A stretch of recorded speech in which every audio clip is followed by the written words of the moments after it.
Hi, everyone. It's Raquel and Kelly back with the Raquel and Kelly Sports Talk show. We're here this week with a new sport and new athletes. And this week we are doing badminton. So we're joined today by Shauna Wooten and Scotty Creven. And we're going to let them introduce themselves, and then we're going to jump right into the sport. So Shauna? Well, thanks for having me. My name is Shauna Wooten, and I'm a teacher at Superior Heights, and I've taught there since it opened, and before that I was at Bowading, and coach badminton on and off since I started teaching way back. Played in high school, did not play at university. There was no varsity team. Did play a little bit recreationally, but other than that, just now for fun and coaching. Awesome. Is there actually varsity badminton though? In a number of schools, yeah. But there is. Okay, Yeah. see. Yep. In Ontario. Did not know that. Yep. Didn't know that. Here we are. Okay, we're 1 minute in, and already we are saying we didn't know. That's the theme of our show. Okay, so there is varsity badminton. That's There fantastic. is, yeah. All right, Scotty Criven. My name is Scotty Criven. I'm a teacher at Cora. I've been teaching there since 98, coaching there since 97, so a very long time.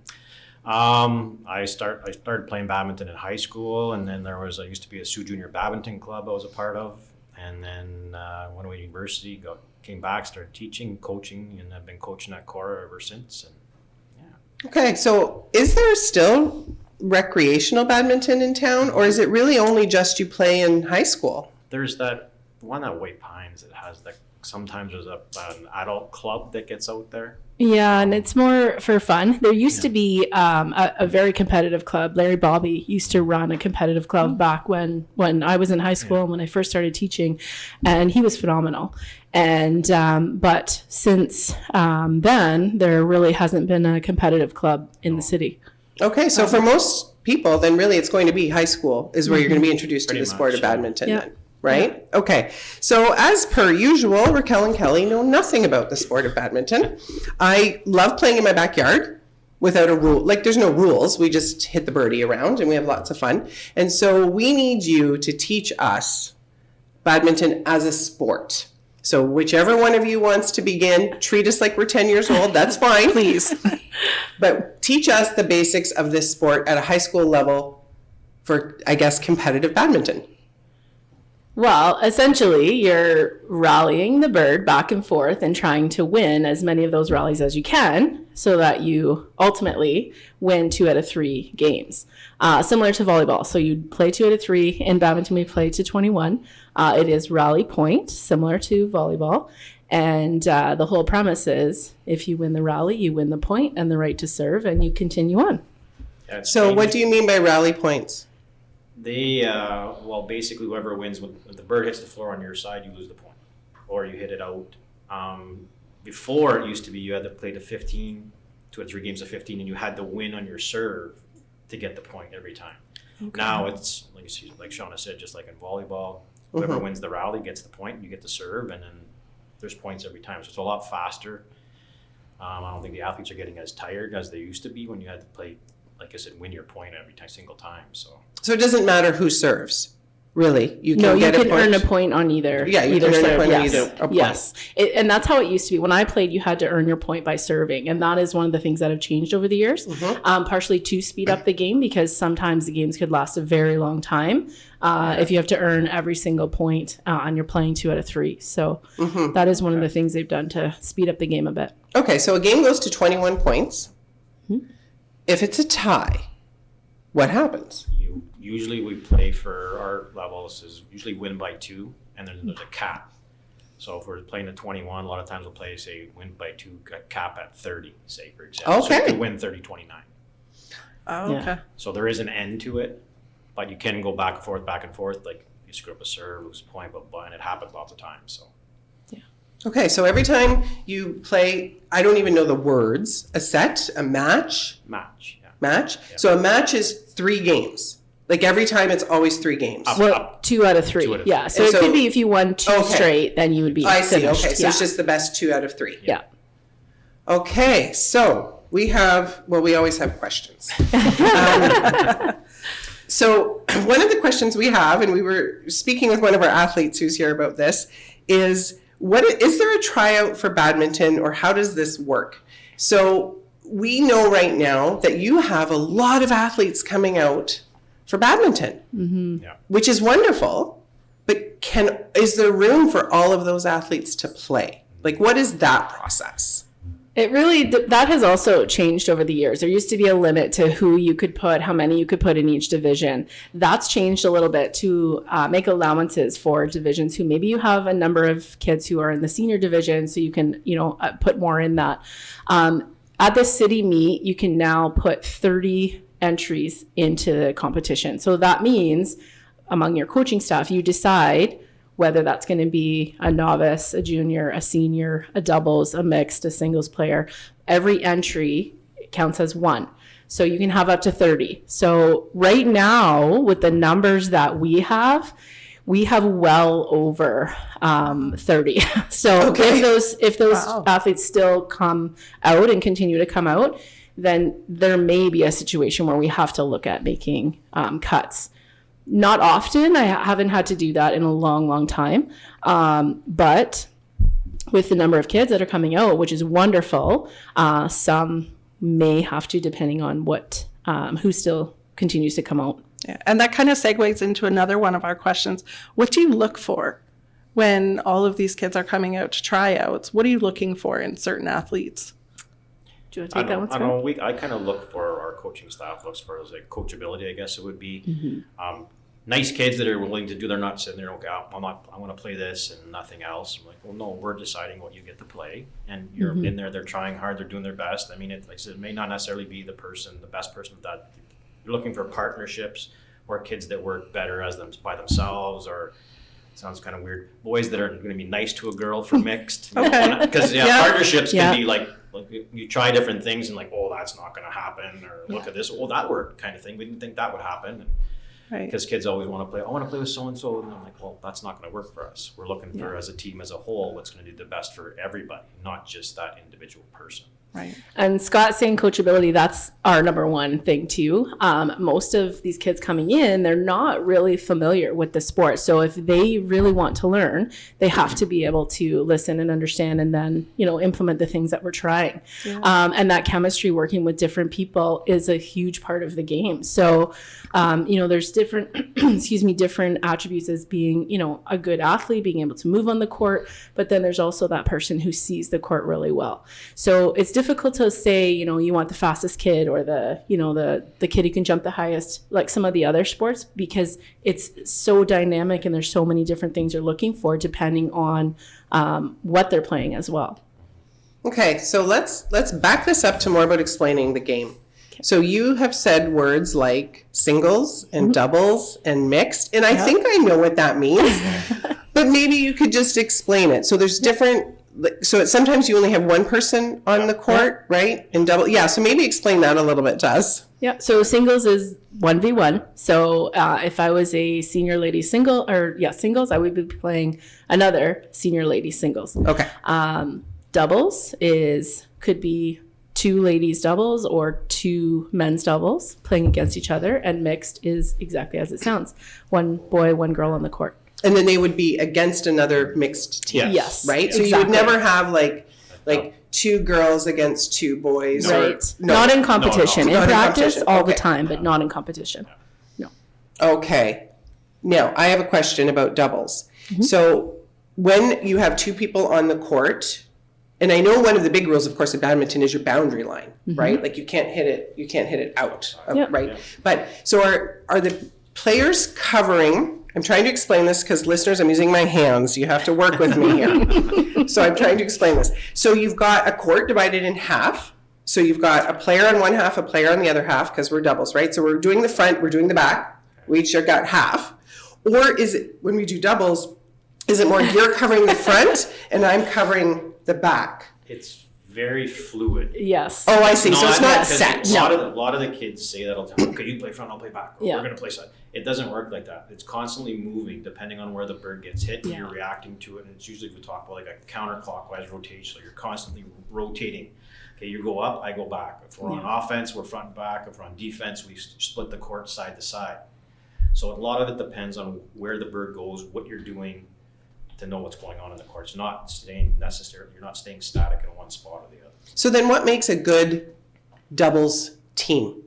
What's going to make them stand out? Communication is huge. Yes. Being able to, move with each other, knowing the tendencies of what your partner's going to do, having that chemistry where, you have, it's not necessarily a strong front player, a strong back player because of that fluidity and the movement on the court. So you're able to work together.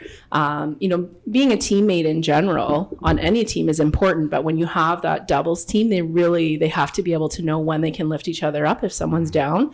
And really be able to, okay, let's get back in this game.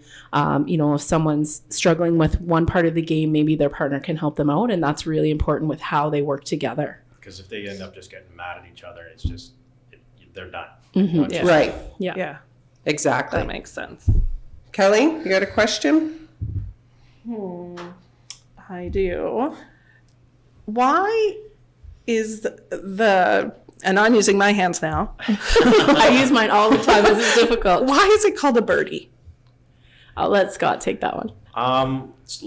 Name different things all over the place. I guess one of the more common is that they call it the shuttlecock or whatever, back from, I think they talked about as being like the loom and weaving. So the shuttle going back and forth in it and the feathers on it comparing to a rooster. Birdie kind of just flies through the air and the feather aspect. So, yeah. And I think different parts of the world, different things, but it's always something similar to like a shuttlecock, birdie. Yeah. What is the real word like in competition? I think Does it matter? Bird mostly. Yeah. I remember when I was first learning the game in high school, and Scott will remember this person. Joanne McKinnon was one of my coaches, and she used to hate when people called it a birdie. She said, we don't call it a bally, we don't call it a pucky, it's a bird. A bird. That stuck with me since that day. So I very rarely call it a birdie.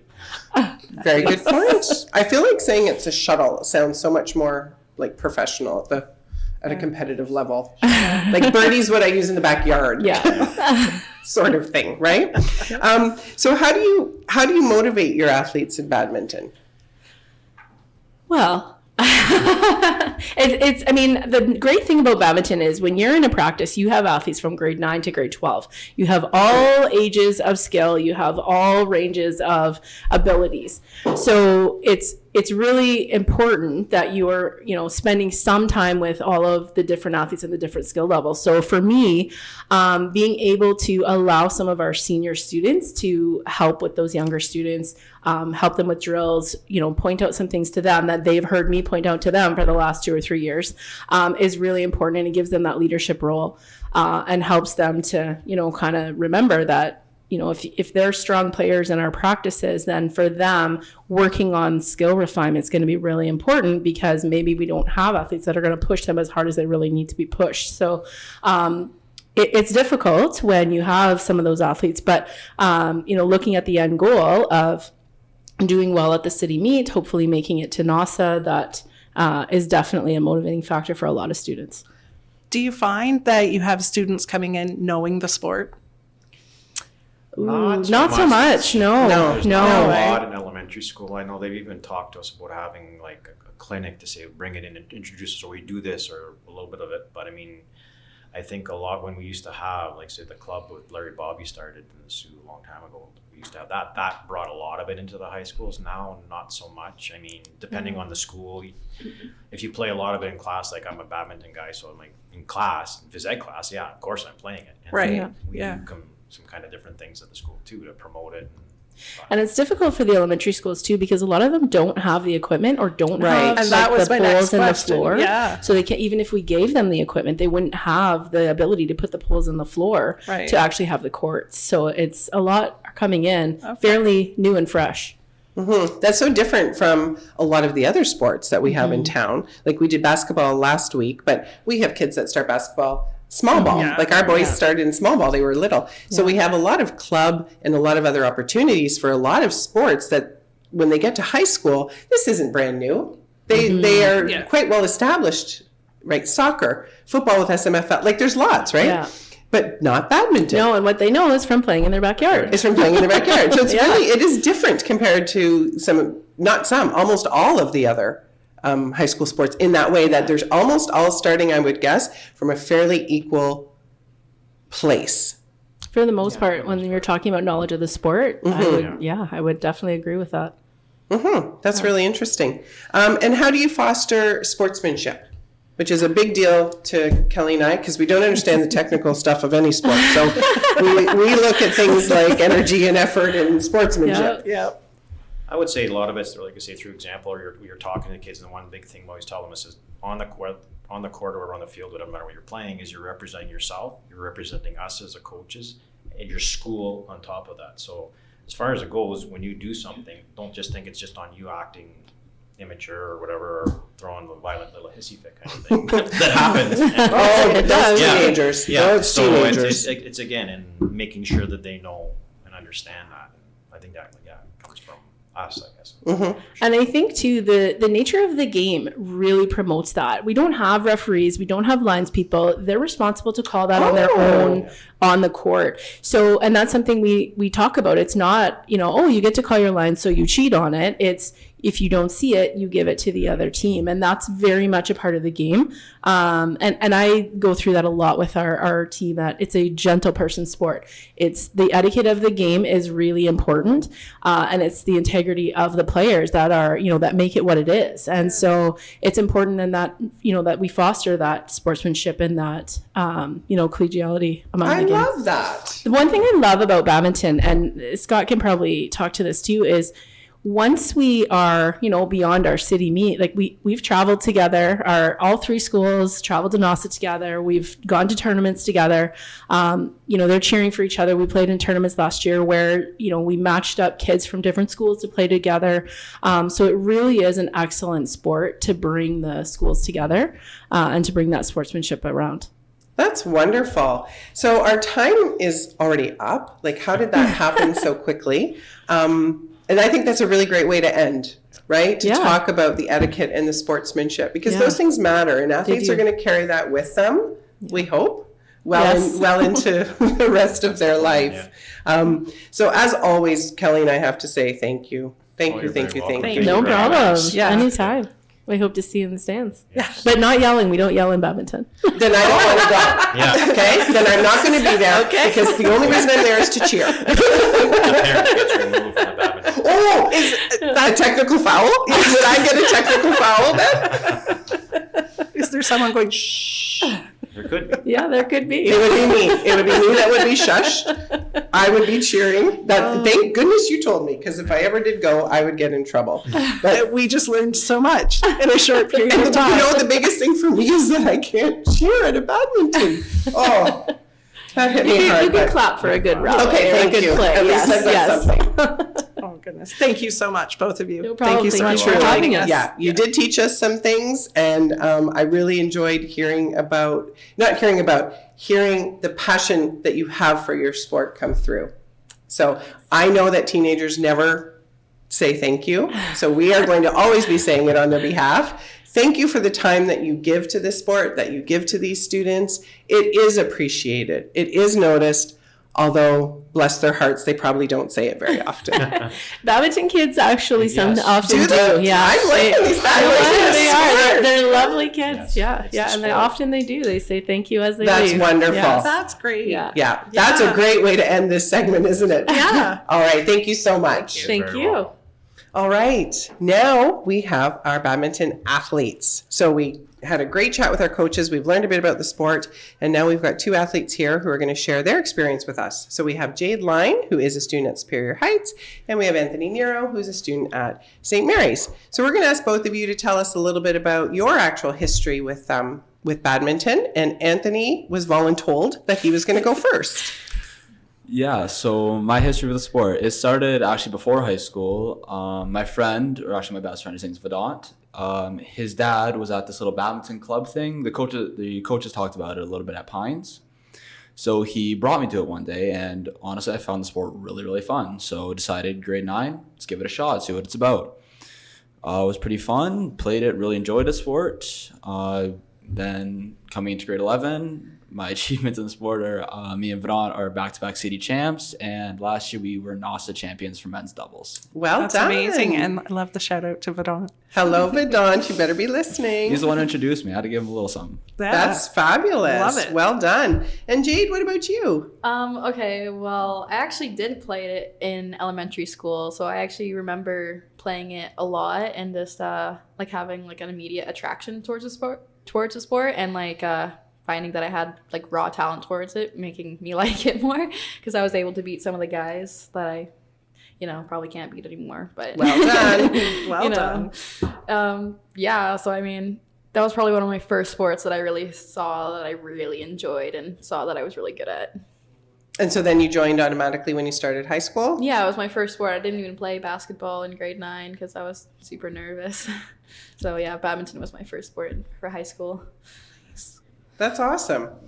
So when you're playing badminton and you're getting better, what are things that you do to judge your actual progress in badminton? Like how do you know or how do you see that you're improving?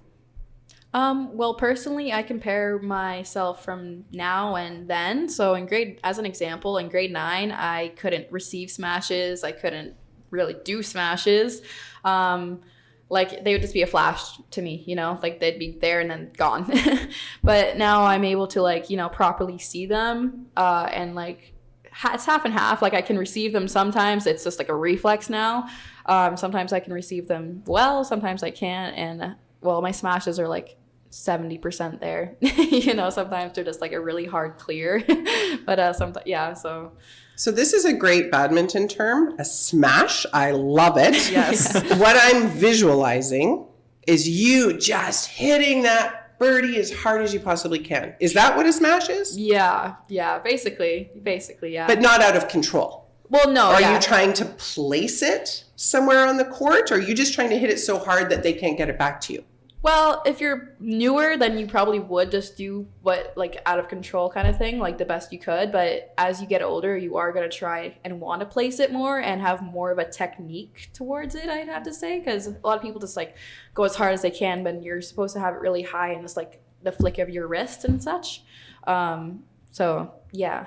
Anthony, anything you want to add? Yeah, or how do you judge your progress, Anthony? Yeah. How do I judge my progress? Like Jade said, though, looking back at when I started and how I am now, just definitely the difference. But also I find consistency. Like I find I can do a smash better, aim my shots better, do a drop shot now, do all different kinds of receives, just like consistently with those and learning new skills.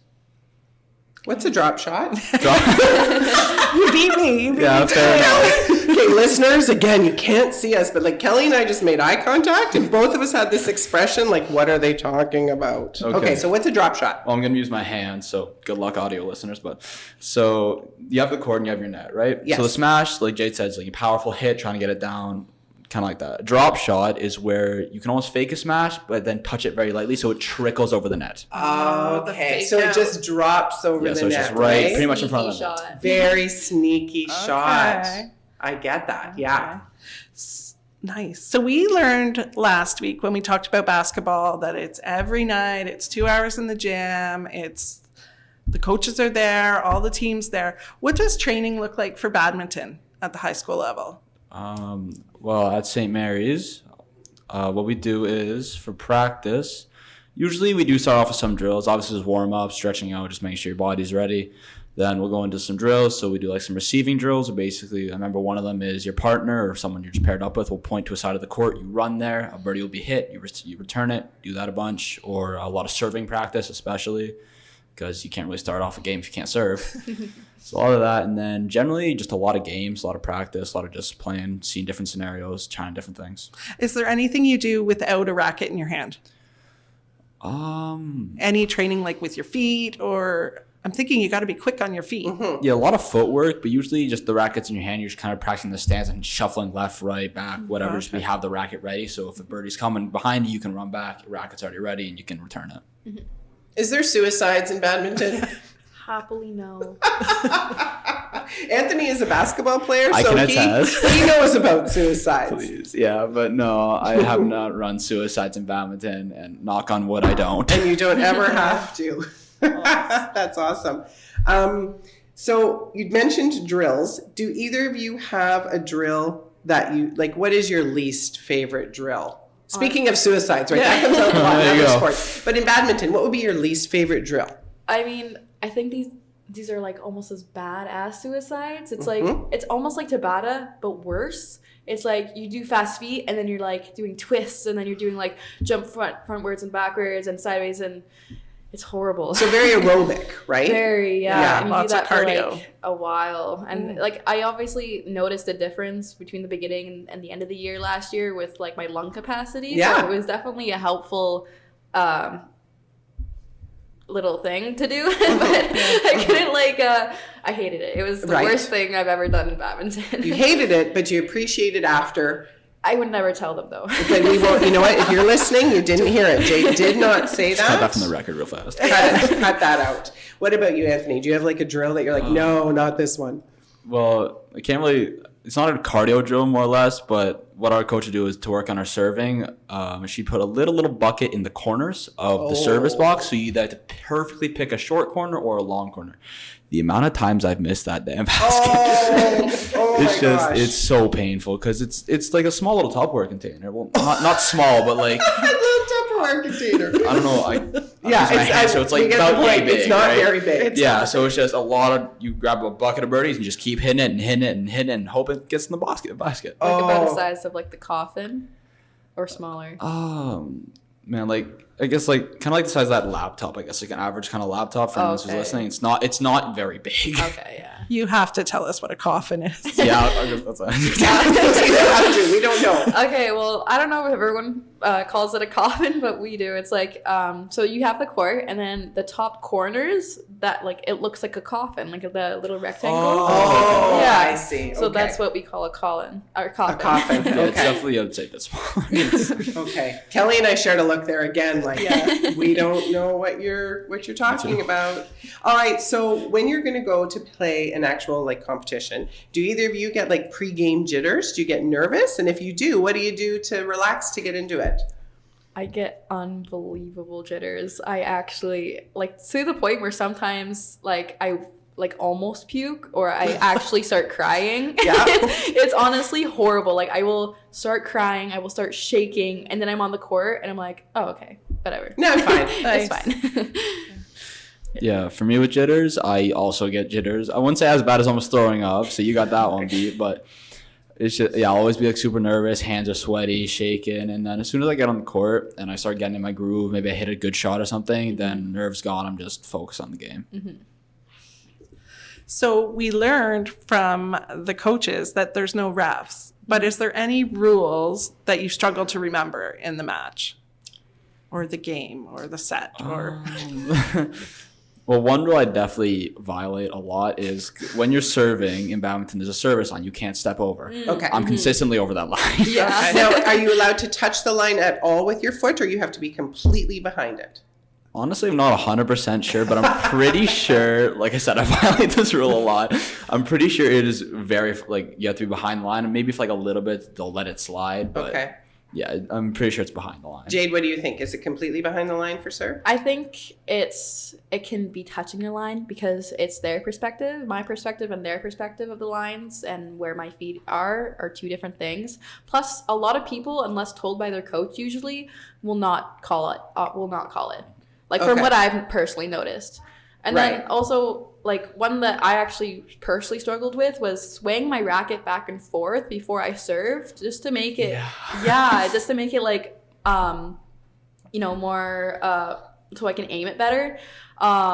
I didn't know that was a rule until halfway through the season. So can you back this up? So what's the rule? Well, you're not allowed swaying your racket back and forth when you serve. So you can't do this and then hit it. Oh, okay. So what she did, listeners, is she just sort of like mimicked kind of waving it. So you have to keep the racket like steady. Yes. And then One just fluid hit shot. One Yeah, fluid one shot, fluid, right? yeah, So there's no wind up. Yeah, no wind up. Okay. And I'm pretty sure it's a rule because it serves as like a distraction. And it's I also see. like, oh, I'm psyching you out. And it's like, Oh. that wasn't my, like, what I was going for. Exactly. It was just like, I wanted to have a better aim for it. Okay. He wants to just habit to do it. Yeah. Right. And it's hard to break a habit Yeah. once it's developed, I definitely right? struggled with it a bit. I was called on it actually. Okay. Okay. Yeah. I was surprised. Because I remember last year I, I was did like, that oh my a God. lot, and I was Yeah. not called. Well, I guess, so when you compete at like an actual like city meet, would you call it a city meet? Is that the right terminology? City meet, mini meet, yeah. Mini meet? Yeah. Now, is there refs at those? No. No. So where would you encounter, at what stage, I guess, in competition would you actually encounter a ref? NASA? There's one exception. Oh. Only time you'd see a ref is if you're playing and you think the other person's being unfair. You can pause the game, literally put your rack on the floor, and go get a line judge. Can So you- someone will be there, standing there to actually officiate, saying, "Hey, that birdie's in. That's out. This, that, so other." Can you do that in mini meets? I wasn't sure. I didn't know you could I've do never that. had to, but I'm pretty sure you can. Oh, Like, I'm okay. sure it'd be just one of the coaches coming down. Okay. Okay. Yeah. Okay. Then yeah. But then NASA Mm-hmm. is a different level, It's a lot more serious. Yeah. right? So now you're going to have a ref at NASA? Nope, it's No. still No. pure honor system. But Wow. it will get called more, like That is it's interesting. more common for people to call for a line judge because like you Okay. don't know these people. Yeah, right? and it's a lot more competitive because Yeah. it's NASA, right? It's all from the Right. Ontario. And so Yeah. this brings me to a question we didn't get to ask with the judges, though, speaking about line refs and stuff. Mm-hmm. So if the birdie lands on the line, is that counted as in or out? in. In. Yeah. Okay.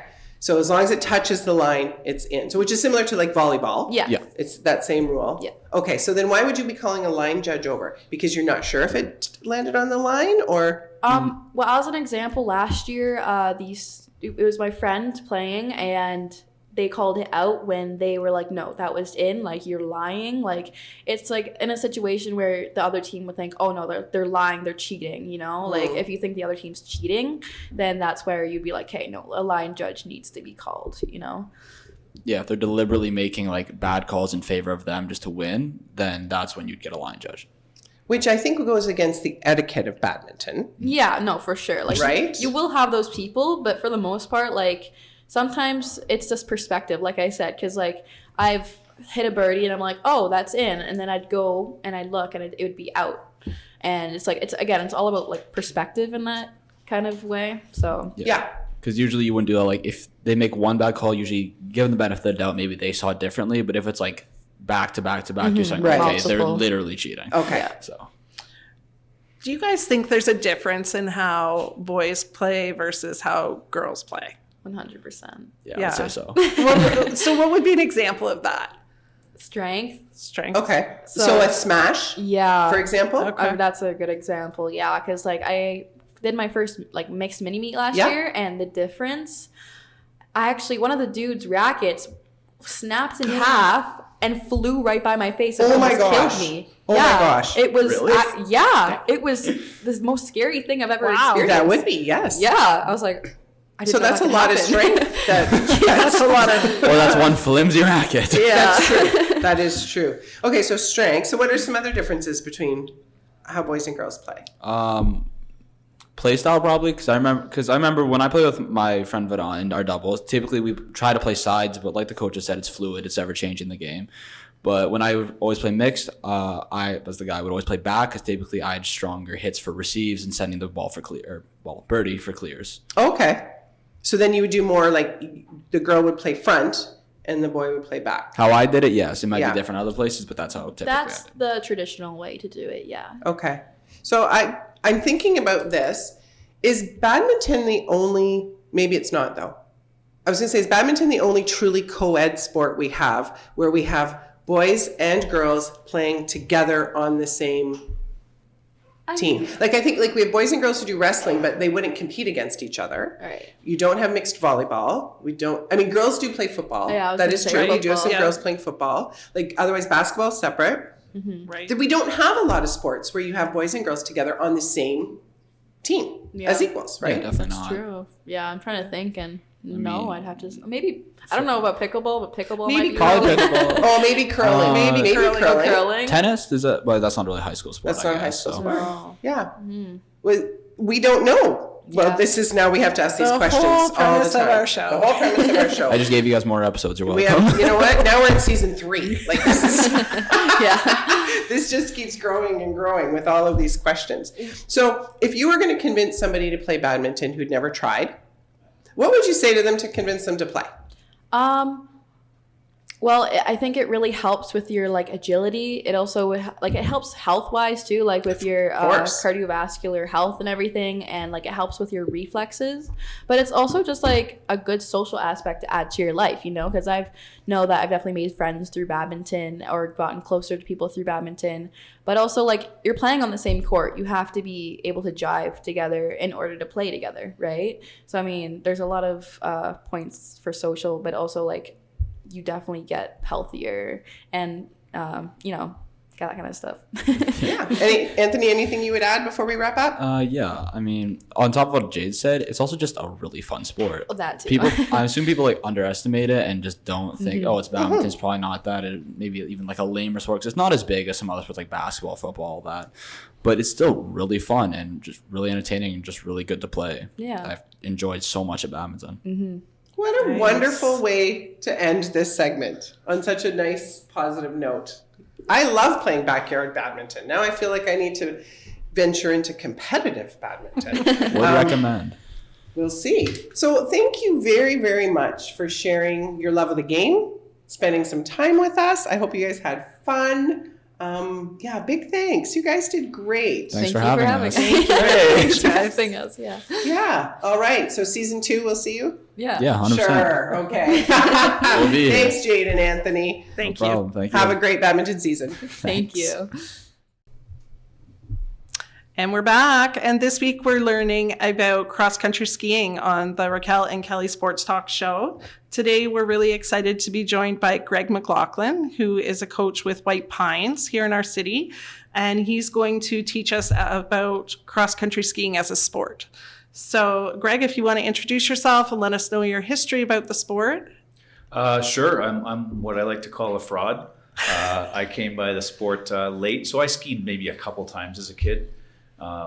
Probably with my school, my elementary school would have brought me up there and skied a few times. But I've always been a huge fan of the outdoors, a lot of hiking, camping, backwoods camping.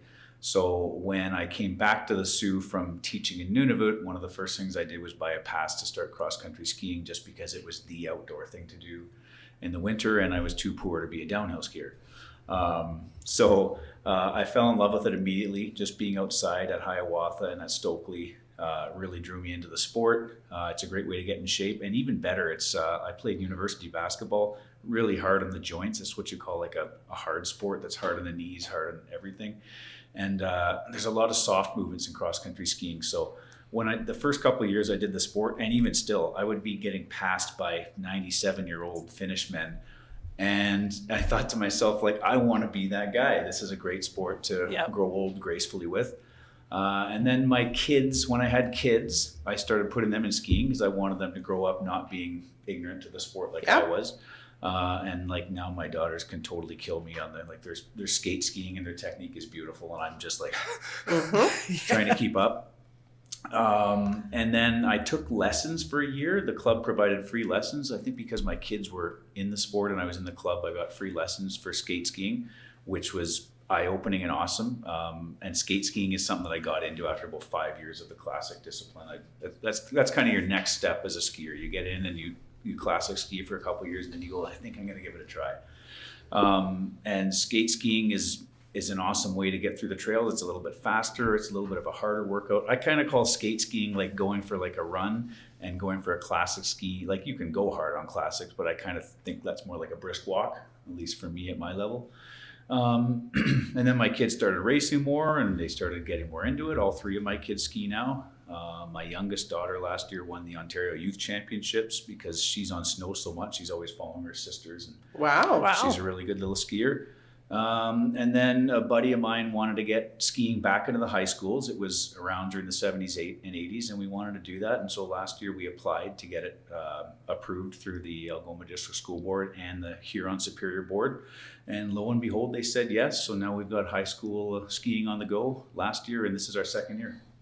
That's wonderful. It's still, how many athletes are skiing right now? It's still a smaller sport because it just started. It's bigger, more than you think. It's last Yeah? year we had about 60 kids involved. Oh. This year we have about around the same amount. So I think from like the Sioux Finish Club, there's 2 tiers in high school skiing. We have kids from the Sioux Finish Club, and they kind of compete in their own division, which we call the open division. Okay. And then the kids that are new to the sport compete in what's called the high school division, which is awesome because you don't have a kid who learned the sport last year competing against someone who's been doing it for 15 Absolutely. years, right? Yeah. So it's a great sport. It's 2-tiered. Probably more sports should probably be like that because it's better for getting more people involved. But I think we have around 50 or 60 kids in it this year too. That's fantastic. When the kids decide that they want to try it, do they have to have their own skis? That's the beauty of what we're doing. So my goal in life is to make cross-country skiing more accessible to everyone by bringing the cost down. So Hiawatha Highlands and the Sioux Finish Club have worked together to allow our athletes to come once a week, and they get free ski rentals and a free trail Fantastic. That's pass. So great. this is like $50-$60 that you'd pay to get skis Yeah. and Yes. ski for the day. And then even if they want to ski any other days after that, if they go up there with a coach, they can ski for $10 for trail pass and equipment. Which So- is great. That's Yeah. fantastic. All right. So now you need to teach us a little bit about what does it mean to compete. So I know there's different. What am I saying? I don't know anything. I was going to say I know there's different types of races. So I know like what classic skiing is, right? You're in your track. You're going straight. Mhm. I'm a classic skier. Mhm. Like the comfort of a track. That's what most people that don't know the sport, when Right. they picture cross-country Yeah. skiing, they picture Yeah, classic exactly. skiing. Classic. That is what we do. That yeah. is what we do. We're very happy to be classic skiers. And then we've got skate skiing, which is when you're out of the track and your legs are sort of going off to the side and you have a motion my son used to speed skate and it Mhm. reminded me a lot of his speed skating motion. It's the same, pretty much. It's the same, A yeah. lot of skaters come over from hockey Yeah. or speed skating, and they make good skate skiers. That's right. So at a competition level, do you have classic only? Do you have, is everybody doing skate skiing? Are there combination things? Like what does it look like to race? There's all sorts of things, and this changes at the Olympic level to what we call the O Cup or Ontario Cup level. Like the Sioux Finish kids that you're going to talk to in a minute go to what's called Ontario Cups, and it'll change from race to race. Like if you go to a race in Nakurtok in Ottawa or Thunder Bay, they might do a classic race day one, and they might do a mass start where everybody starts at the same time. And then the next day they might do a freestyle skating race, and that might be individual start or interval where they start one at a time. It's changed in the last 10 years, but the way that skiers always thought about skiing, like the holy grail of races, was the interval race. Right, so they'd start one at a time and they'd start 30 seconds apart. Like the Olympics all through the 70s and 80s was usually an interval race. That's what people have respect for. So the you most weren't in skiing. racing necessarily against people with that mass start. You- It was all just by time? Yeah. So Right. it's like you're racing against yourself. Right. So your typical like an 80-year-old Norwegian man would be like, skating is all about interval starts, and because you're racing yourself, and that's like, it's changed in the last 10 years because they've made the sport more spectator friendly. But a while ago, like interval start was the way that people wanted to do it. Okay, so I have a question on here. Same start, staggered starts. But I've seen Did you get, videos. was that Norwegian accent pretty good? Was that okay? According to the athletes that we have here, no. I saw their faces. Sorry, it wasn't. You guys are Norwegian? I saw it in his face. Anyway, okay. But I've seen videos of like a mass start. I don't even know if that's the right word. Yeah. Okay, so everybody starts at once. Yeah. What on earth is happening? It just looks chaotic and crazy. And how does everybody not trip over everybody? I mean, it is, but most of the people in a race like this know what they're doing. Okay. They're pretty good skiers. And they probably when they're starting a mass start, there's different types of mass start. Like sometimes you're all along a line, but a lot of times they're doing what's called a chevron. And so that's this grid pattern where the number one rated skiers with the best time from yesterday or the best time from the last couple meets is up here. And then they have who's likely has the second best time here, third, fourth, fifth, sixth. So the way that race is going to go, they don't have what might be a slower skier right at the start that's going to block people up. Okay, so the faster skiers are at the front. Often, not Generally. always, but oftentimes. generally. Again, there's a bunch of different ways to do this stuff. Yeah. Okay. So what are some attributes that you look for in a cross-country skier? What makes a good cross-country skier? I mean, my favorite part about all distance sports, from biking to running to skiing and swimming and all that, is grit. Like people that I can love hold grit. that. And distance sports like skiing, like running, to me are a metaphor for life. Like, one of the best ways to learn is why I put my kids in them, is because you need to hold discomfort. Like, not everything in life is beautiful and perfect and smooth, and sometimes things are really hard. So in the middle of a distance race, like, half your brain is telling you to stop. Why would you do this? This hurts. And you have to fight your brain and tell it, no, I'm going to go harder. I've got 2 kilometers left and I could pass that person, that person, that person.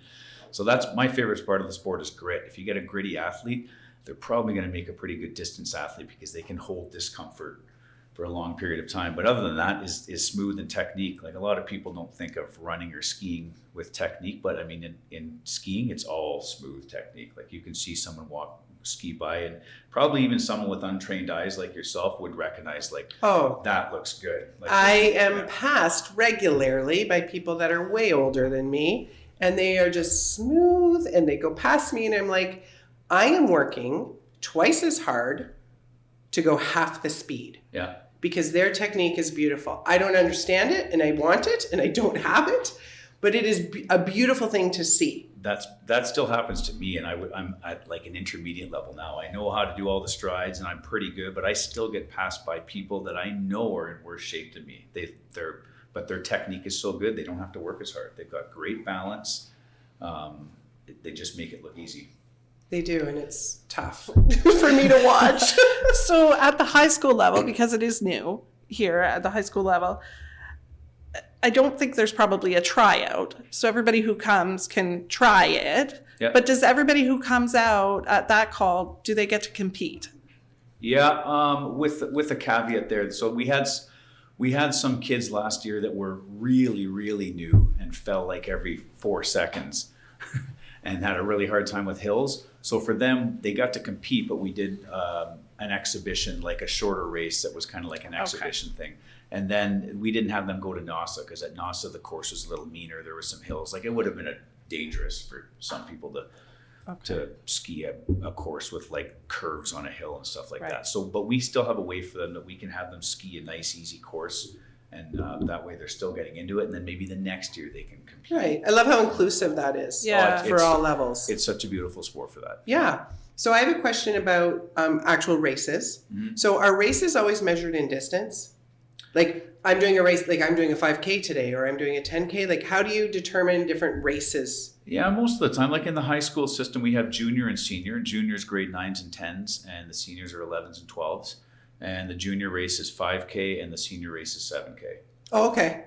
Yeah. So, and then the distance, like if you're at an O Cup, on an Ontario Cup, the distances change with age. So I think like my daughter in grade 3 and 4 would be racing about 1.7 or 2 kilometers for a race. Okay. And Ski Canada is really, they have this all scripted out, like the maximum distance that an athlete at a certain age should be skiing really hard. So that starts to go up around high school, and then like later high school, when 18, 19-year-olds are probably starting to hit some really long races, right? Like, So when, 20 kilometers? oh my goodness. We have an athlete here. She's going to join us in a minute. She just gave me the hand signal. Yeah. So she's got some 20-kilometer races coming up? Next year. Okay. So that's a long distance. oh yeah, Mhm. 50s, they get up into 50s. Yeah. I just want to get a sense of what like high school practice would look like. So are you teaching kids to fall? Are you teaching about the hills? Are you teaching the very basics of how to put the skis on? Yeah, it's funny you say that. Falling is one of the first things. Like, I coach grade 4s, right? Like, I've been following a group of kids up from grade 1, 2, 3, 4. And one of the first things I do is teach them how to fall. So I taught the high school kids last year. Like, a lot of them already know how to ski and don't need that. Right. But that's the first thing I do, is sit in a circle and make them all fall, and how to get back up. Because I'm sure you guys realize, if you've been skiers, there's good ways to get up and graceful ways. And, Yeah. Graceful is yeah, so maybe not the word used to describe yeah, me well, I when mean, the get up older when you I start a fall. sport, the harder it is to be graceful. But that still shows grit and resilience. That, like, Absolutely. anyone that's in their 50s and 60s and should not be intimidated to get into skiing. I agree. It's a great sport. I agree. Yeah, the high school practices can be a little bit chaotic and scatterbrained, because there's so many different levels, right? So what we usually do when we get up there, and it's cool and inclusive in the way that all the schools meet together up there. And I don't divide them up by schools and coaches. I divide them up by interesting. Okay. Yeah, that is. so I typically create an advanced, intermediate, and beginner group. And then sometimes in the beginner group, like the high school system is only freestyle skiing. It's just skate skiing. But anyone that's just getting into the sport, if they're really having a hard time on skate skis, we just let them classic. Because in the freestyle discipline, you can classic, and it's a legal move, right? Freestyle means anything. So Okay. you can do whatever you want. Okay. So sometimes I'll send a coach and some crackerjack kids that know what they're doing off with the classic kids, and then I'll take the intermediates and a couple of the Sioux finish kids that are awesome that they're not doing a hard workout that day, they just want to help out. They'll go off with some of them, and then I'll take a coach and send them off with the advanced kids, and they might go out and do 7 or 10K. A lot of the other ones would be doing maybe 2, maybe 4K. It just depends. We try and divide it up and put them with a group that it works. That's awesome. Yeah. So before we wrap up, one of the questions that we've been asking a lot of our coaches is, how do you foster sportsmanship in the sport of cross-country skiing?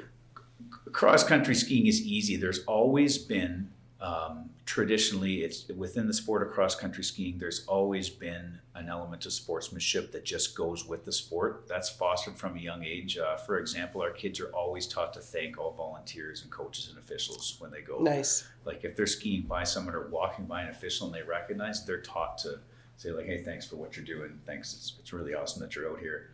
And then distance sports, like I've been a distance runner when I was young, and then I've noticed it doing races and stuff as an adult.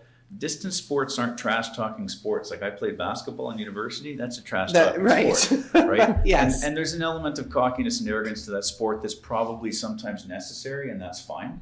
I wouldn't say that it's always unsportsmanlike. It can be, but that element doesn't exist in cross-country skiing. If you're getting passed by someone, you're probably saying like, nice job, we're almost there. Okay, And nice. and the person passing is probably just saying like, you're doing great. That's the sport just lends itself to sportsmanship. Everybody knows that they're doing something really difficult.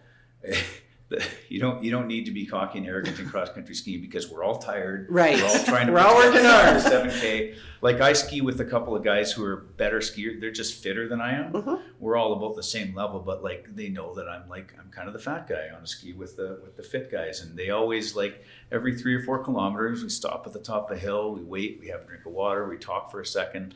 Like we're dads trying to stay in shape, right? Mhm. These guys aren't trying to like make me look bad. So there's that element of cross-country skiing. It's all about being a team and skiing together and encouraging each other. That element just exists in the sport, and we pass that down to the younger generations because they just see that and watch that in races, and they grow up with that sportsmanship. That's wonderful. What a great way to end that coaches segment on cross-country skiing. Our time is up here. We're on a tight schedule tonight. So thank you so much, Greg, for giving us some time. And as always, thank you for giving time to the sport and to the athletes.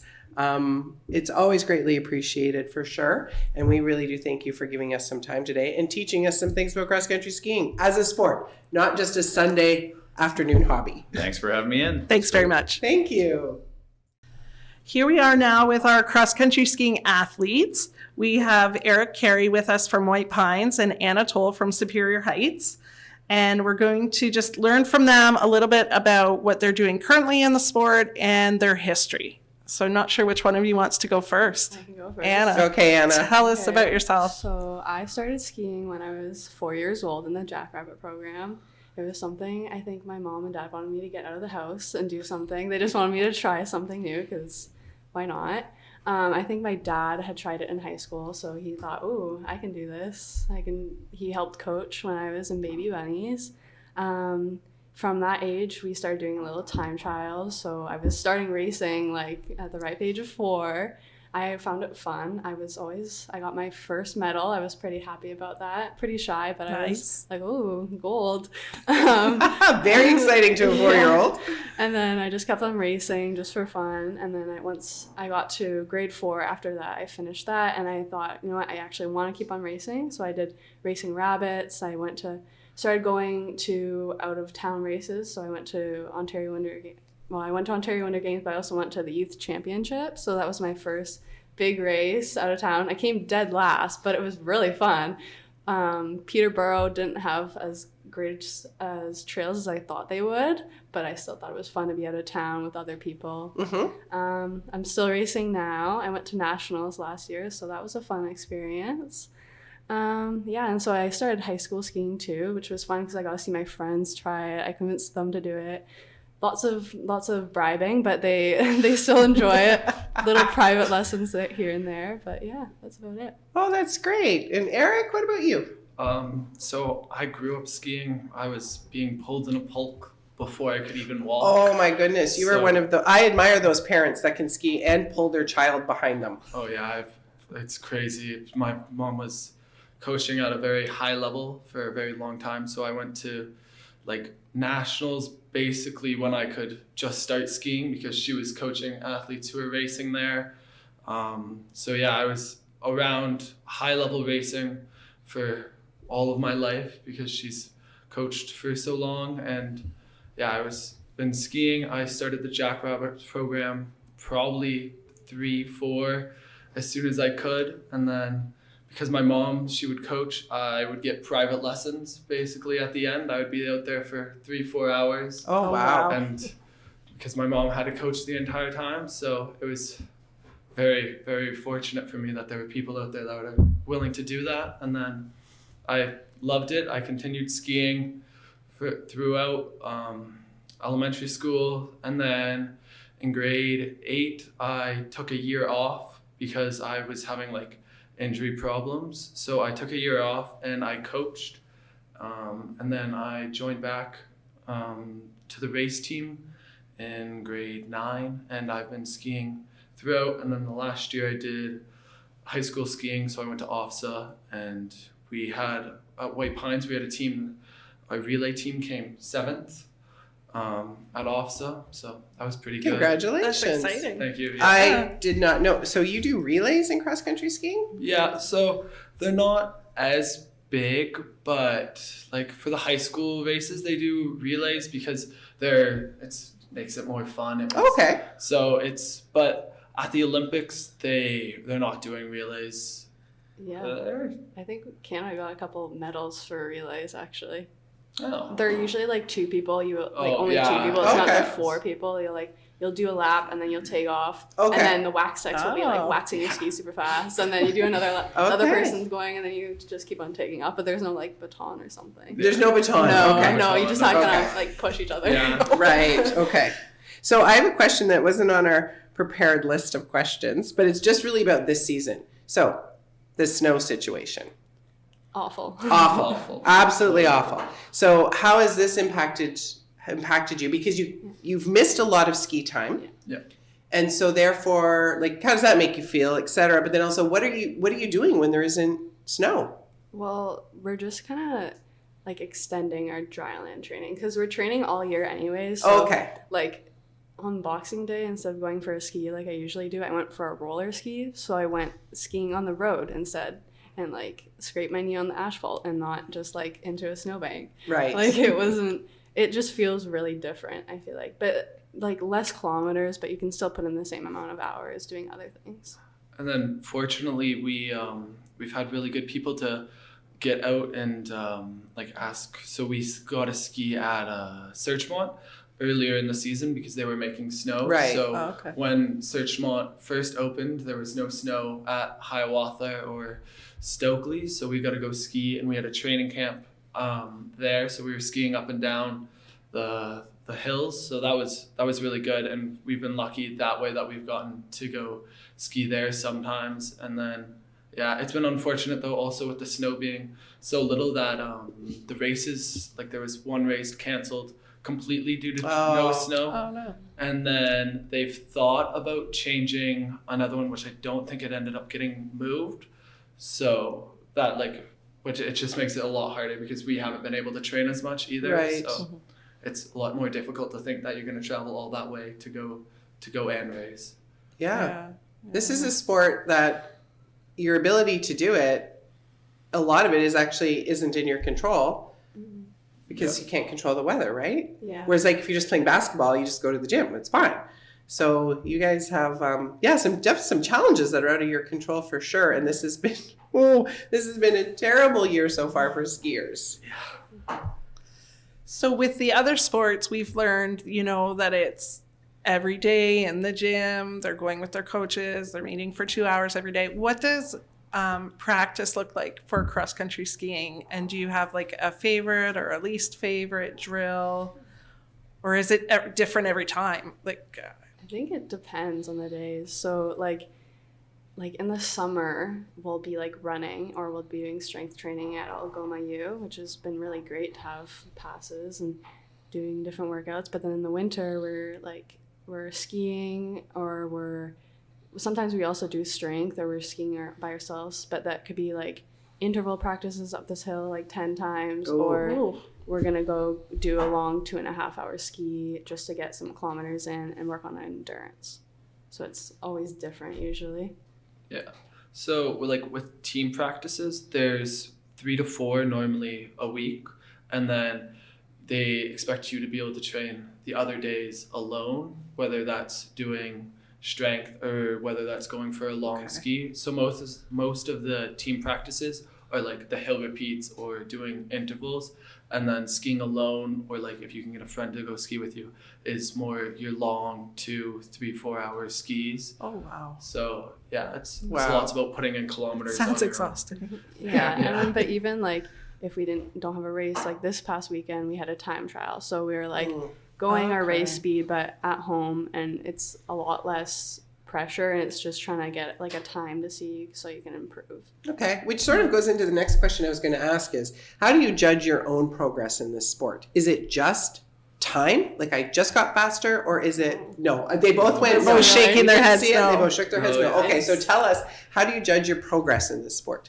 So it's hard because unlike a sport like track running, the course always changes, the snow changes, so there's some days the snow will be super super fast, and there's other days the snow will be super super slow.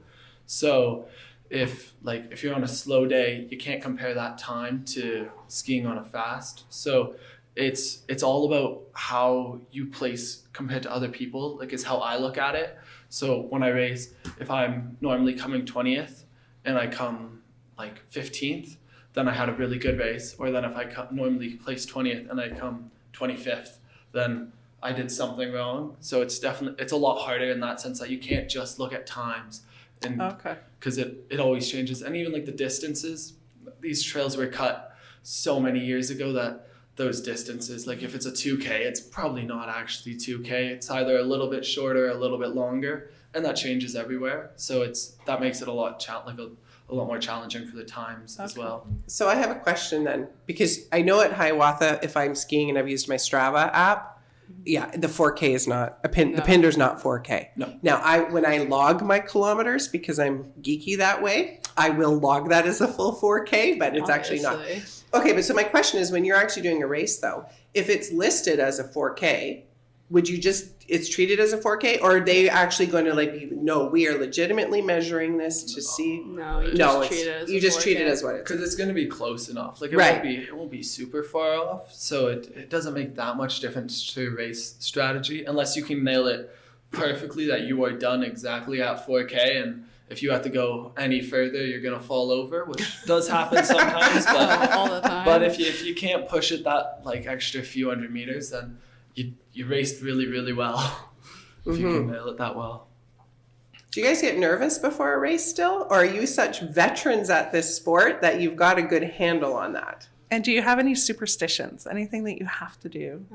I think I just have my routine. So now it's not, I know what I'm doing. I know how it feels. I know that I probably might feel like I'm going to puke at the end, but I won't. I'll try not to. But just little things here and there. So I know what I need to eat. I know that I can't have more than one egg or I will actually throw up everywhere at the end. Okay. I know. And then we do, all the girls and sometimes the guys will do it with us. We'll do this. We'll put dermatome, which is skin protectant from the wind because it's cold. And then we put glitter on top because it's just something. Because the little glitter helps the day. I agree. Yeah. And then I'm known as the team braider. So I have to braid everyone's hair. Okay. And so I'm in the hotel room braiding everyone's hair as quick as I can because we have to leave in 30 minutes. And yeah, just little things here and there. But And then just going through that routine, does it help keep you calm then Yeah. too? yeah, Yeah. and then like I know like maybe 5 years ago I would have been like freaking out, but now I don't know. I think also not having, we did like time trials almost every single weekend during COVID. So having that like start every single weekend, I think helped a lot too. Mm-hmm. Eric, do you have any routines that you do, or how do you deal with pre-game jitters? Or For yeah, me- pre-race. For me, every morning before, like if it's a race morning, it's a bagel and cream cheese. That's what I'm eating. Okay. That's, Yeah. that's the only thing I'll eat before my race most of the time. And then I like a blue Gatorade. Like those are the two Okay. things that I need to have. And then other than that, it's all about like you got to test your skis to make sure your wax is good, and that's an important thing for me. I like my skis a lot freer, so there's like a lot more glide for when you're classicing than most people would. So for me, I really like spending time on the skis and dialing that in, because sometimes the wax techs will put like they'll wax them like it's someone else's skis. So I oftentimes spend more time testing wax than other people do. Okay. Yeah. The whole waxing thing intimidates me, so therefore my skis are waxless. They will always be So am I. waxless. It's too much. Good on you guys. So before we finish, we didn't get a chance to do this with our badminton athletes, but we want to do this with all the athletes, as many as we can. Can you give us a shout out to somebody who has supported you in your sport? Now, it could be a coach, it could be a parent, a friend, whoever you want. But who would you like to give a shout out to that's really been a good supporter of you? For me, mine would be Mr. McGill, because he is one of the people who really pushed to get high school skiing back Super on the maps. wonderful that happened. Yeah, so he's definitely for me, and he supported me. Like I ran cross country with him, and I'm not the best runner, but he made sure I felt like very included, because he knew I was doing it to train for skiing. That's great. Anna? I'd probably have to say one of our main coaches, Ian Sinclair. He's been coaching me for quite a few years now. He's always been kind of there. Like if I'm the only, like if there's only two of us at practice, he'll always make sure to be talking to me, because sometimes I'm a bit of a chatty person.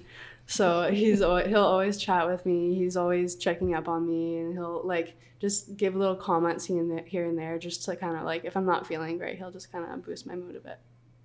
That's wonderful. It's important to have those people around you, right? That are there and supporting you. So thank you so much to both of you for giving us some time. You did a great job. And I'll see you out at Hiawatha, but the truth is you guys are gonna go past me so fast that I barely even realize who it is, because I have seen you guys training out there and your speed blows me away. So please say hi and some As encouraging you words. whiz past us, yeah, please say hi. Because it is crazy. It is crazy how fast you go. So I wish you guys a great season. Let's all hope for snow, right? Yeah. We need dance. A snow. lot. So thank you so much for joining us today. We really appreciate your time. Thank you. Thank you. Thank you.